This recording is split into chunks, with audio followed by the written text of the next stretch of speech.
Welcome back, I'm Benjamin and this is Pixel Perfect. I used my Google Store credit from purchasing the Pixel 9 Pro to check out the new Google TV streamer.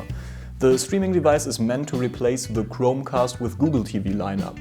Luckily, the Chromecast with Google TV 4K is what I used before, so we can compare both devices properly. After all, we're talking about a €50 price hike for a device that is meant to do pretty much the same.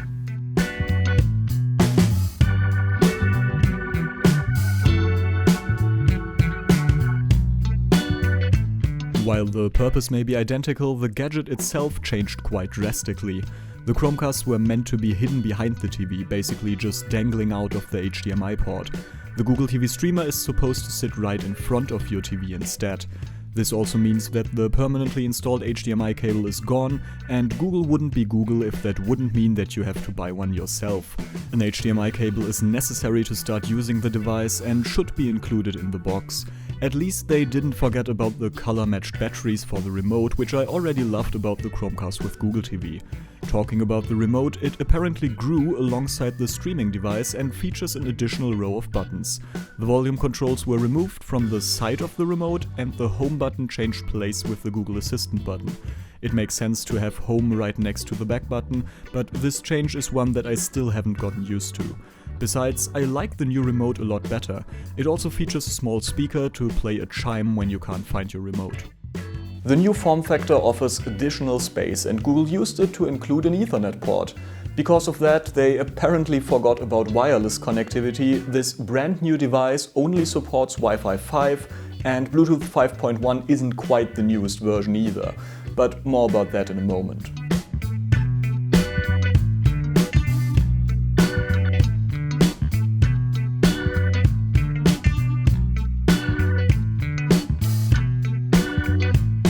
While Wi-Fi isn't better on paper, it definitely is in the real world. Maybe that's just due to the different position in my living room, but stability improved over the latest Chromecast.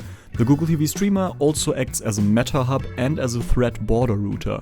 I don't have any Meta-enabled devices, so I couldn't try this out. The Chromecast with Google TV was the first streamer offering the Google TV skin for Android TV.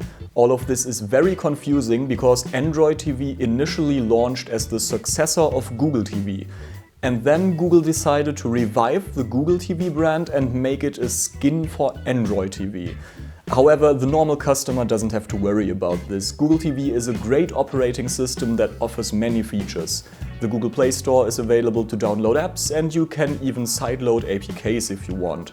For that, the streamer finally has a sufficient amount of storage with 32 GB, quadrupling the Chromecast's capacity. I'm not gonna walk you through the whole of Google TV in this video, but I wanna try to sum up the vision of the system as well as possible. Basically, Google wants you to connect all your streaming services to Google TV. When you do that, your recommendations, watch list, recent playbacks and so on are bundled in one place, more precisely on the Google TV homepage. Ideally, you'll never have to open an app again to find content to watch because the Google TV homepage bundles all the streaming services you use. This does not work to full extent because Netflix originals are currently not supported. Some local streaming services might not be supported as well, while others surprisingly are. Besides video-on-demand content, live streams are shown on a different page.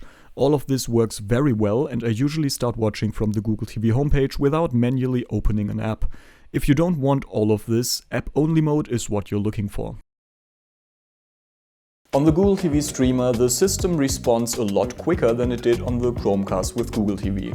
It's not lag-free, don't get me wrong, but it's a lot better.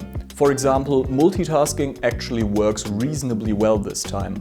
There's also the new Smart Home panel in the quick settings, which lets you control your devices that are connected to Google Home. This feature rolled out to the Chromecast with Google TV via a software update. There are a few new menus in the settings, but besides the software and therefore the device's capabilities are exactly the same. It all just runs smoother. The Google TV streamer supports Dolby Vision and HDR10+. The highest supported resolution is 4K at 60Hz with HDR.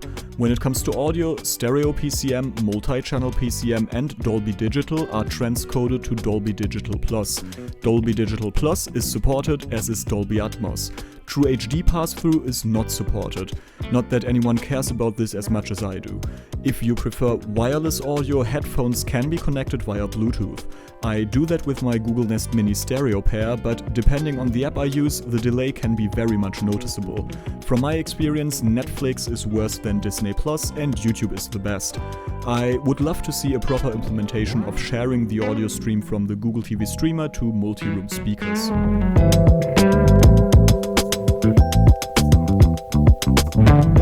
Summed up, the Google TV streamer is a Chromecast with Google TV, just with more power, Ethernet, a better remote and better support for smart home standards like Meta and Thread. Because the lack of smoothness in some apps and the unstable Wi-Fi connection were my main complaints with the Chromecast, and both were fixed for this device, the streamer is a great upgrade for me.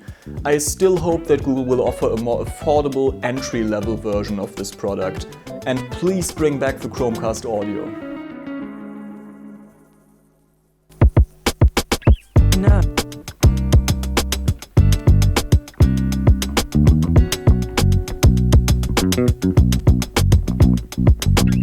No.